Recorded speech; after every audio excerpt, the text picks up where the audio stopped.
Yeah.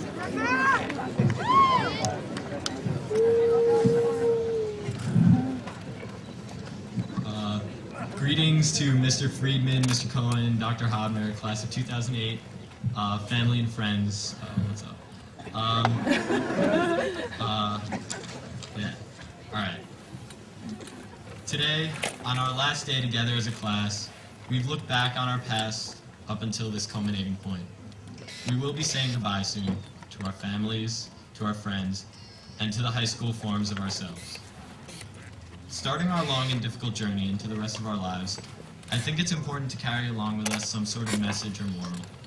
I'd been struggling to come up with a really good one for a long time, and at the end of it, I still had nothing.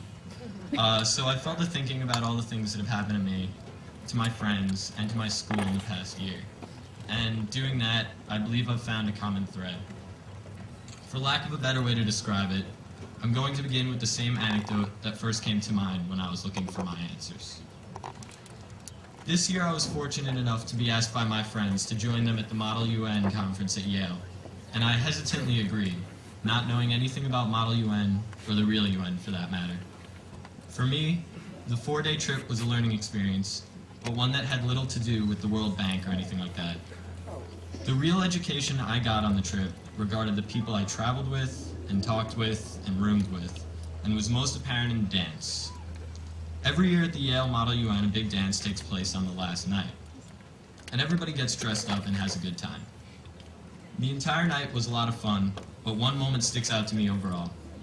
Near the end of the night, with the dance in full swing, all the Ardsley Model UN kids could be found in the corner of the dance floor, slightly separated from the giant blob consisting of the other students, swing dancing to hip-hop and doing funky robot moves to techno.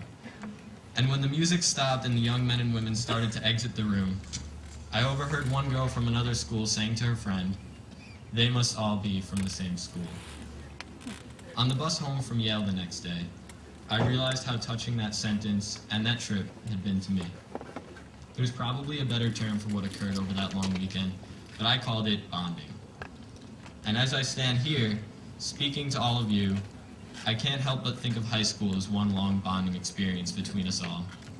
Sure, class is a place to gain knowledge about math and history, sports are a way to get stronger and win glory, and clubs are a way to do everything in between.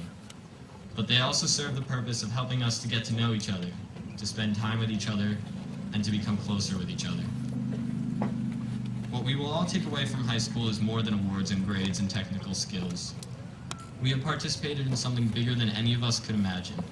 And when we leave here today, we will trail the threads of connections that we have made. Connections that will never fray, thin, or be severed. We have learned here how to build relationships, and we will need that skill more than any other in the years to come. And finally, we will always be able to lean on each other, so that, while we might not always stand perfectly straight, none of us shall ever fall. For that, I'm thankful to Ardsley High School, and all the faculty, and all the parents, because without them, this house of friendship and these halls of brotherhood would not stand. Lastly, I'd just like to say, it's been a great honor serving with you all, striving with you all, and growing with you all. I can only hope that I've affected your lives as you have so deeply impacted mine. I wish you all the best of luck.